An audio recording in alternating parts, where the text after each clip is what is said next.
c'est un sport qui demande une grande débauche d'énergie physique et morale parce que vous avez peur. C'est-à-dire que non seulement il faut faire des efforts qu'on n'est même pas, qu'on n'imagine pas qu'on va devoir faire. Bon.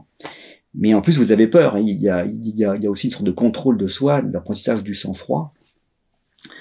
Et la vertu, ce que j'appelle la vertu de courage. Alors je sais bien que la vertu de courage n'est plus une vertu très moderne, si vous voulez. Pourtant, c'est une ancienne vertu, hein, une ancienne vertu guerrière, militaire. Bon.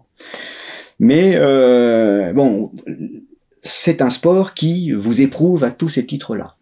Et quand vous êtes dans la course, combien de fois, moi, à chaque fois, je me dis, mais pourquoi est-ce que tu as voulu faire ça?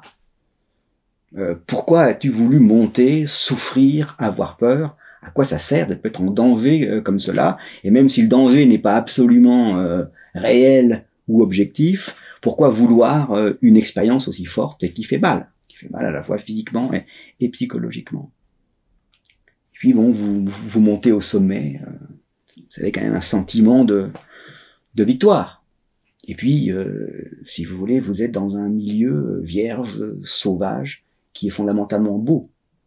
Si vous voulez, ce qui est étonnant, hein, ce qui fait la beauté de l'alpinisme, c'est que vous allez dans les Alpes, dans une Europe qui n'est plus qu'un jardin plus ou moins pollué, même en bas, la vallée de Chamonix est l'un des lieux les plus pollués de France, paradoxalement. Et puis vous vous retrouvez à 4000 mètres, même à 3500 mètres ou à 4800 mètres au sommet du Mont Blanc, vous vous retrouvez dans un espace vierge, dans une nature sauvage. Comme on croit qu'il n'est plus possible de la vivre. Vous montez, vous redescendez, à grands frais, à grands efforts. Bon.